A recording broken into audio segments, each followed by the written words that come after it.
Have you ever met someone who skis like an Olympian but is still a beginner in the backcountry? Yeah, skiability does not always equal mountain experience. Today, we're gonna break down what really separates a beginner, advanced, and a pro backcountry skier, and it's probably not what you think. Backcountry skiing and riding is a lifelong sport. You don't level up because you bought lighter bindings or because you skied your 100th powder day. You level up because your mindset, your decision making, and your experience in the mountains evolve. For those who are new here, I'm McKay, an AMGA certified ski guide and avalanche educator. I spent years teaching and guiding people in the Wasatch Mountains of Utah and beyond, watching people progress from their very first tour to leading their own objectives safely and confidently. In this video, I'll walk through the three main stages: beginner, advanced, and pro, and talk about the real differences between them, how they approach avalanche safety, how they manage risk, and how they move through the mountains. This isn't about ego or gatekeeping. Everyone starts somewhere. The goal here is to help you recognize where you're at and what it takes to safely move forward. The beginner backcountry skier or rider, we've all been there. Usually 1 to 3 years into touring, maybe they've taken an avalanche level 1, but maybe not.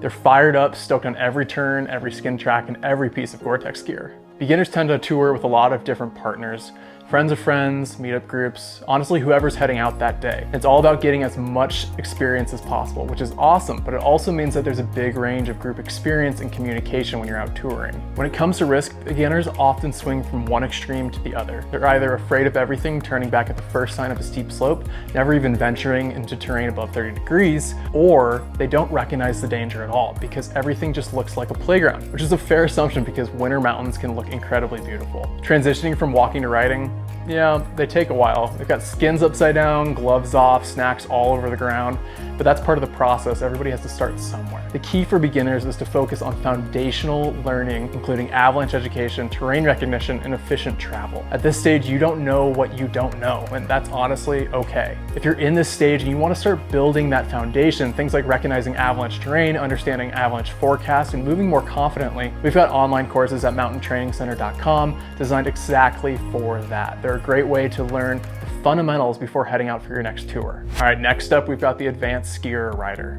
These folks might have been touring anywhere from 3 to 7 years. They've probably taken an avalanche level 1 and maybe even a level 2. Some have just learned through consistent experience, others through formal courses. Either way, they've seen enough in the mountains to know that they can be unforgiving. At this stage, they've often had a close call or know somebody else who has. That's usually a turning point. Risk management stops being theoretical and it kind of becomes very real. Broadly speaking, advanced tourers are more efficient at transitions, moving faster, wasting less energy, and their gear setup starts to look a bit more dialed. Still flashy, but a bit more thoughtful. Lots of small items that can make a huge difference. Advanced skiers also start to narrow down who they tour with. The partner pool shrinks to the people they trust, folks who share the same approach to decision making. This is a critical step because advanced tourers are often starting to expand their travels into more consequential terrain.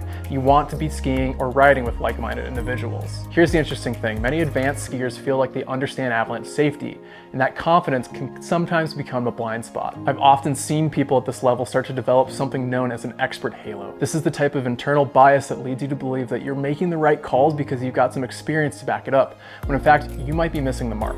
This stage can be dangerous because experience brings comfort, and comfort can hide uncertainty. Finally, the pro level. This is where we all kind of aspire to be in our backcountry skiing careers. This isn't just about guiding or working in the industry, it's about time in the mountains. Usually 7+ years of consistent touring.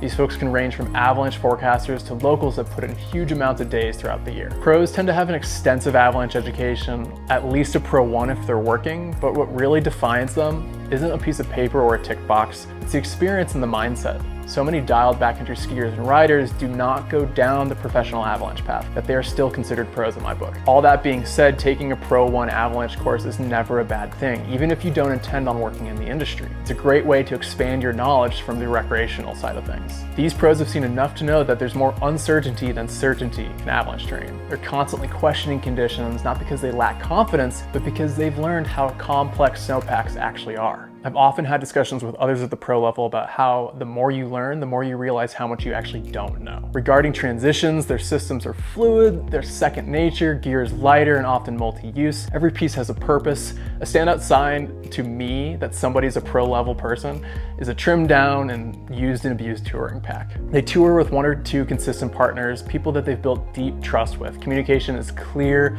it's efficient, and oftentimes unspoken. They understand how important riding with like-minded individuals is, challenges, and it allows them to move further, faster, and safer in the mountains. And yeah, they've probably had a couple close calls and maybe even some accidents. The difference is how they've learned from them. Pros try to carry that experience into every decision they make. If the beginner thinks that they know nothing and the advanced skier thinks that they've got it all figured out, then the pros know that they're always learning. So where does that leave us? Backcountry skiing isn't about arriving at the pro level. It's about the progression to get there. Every tour, every snow pit, and every decision builds a little bit more experience. The best part is that the only way that you get experience is skiing or riding more. Whether you're a beginner just learning how to put skins on or a seasoned skier with a dozen seasons under your belt, what matters most is staying curious, humble, and open to learning. It doesn't matter if you're the sickest skier on the mountain. It matters how you interact with the mountains and your decision-making on a day-to-day basis. If you're looking to keep building that foundation, check out our avalanche safety courses and online training at mountaintrainingcenter.com, and don't forget to subscribe for more videos like this. Stay safe out there, keep learning, and I'll see you in the mountains.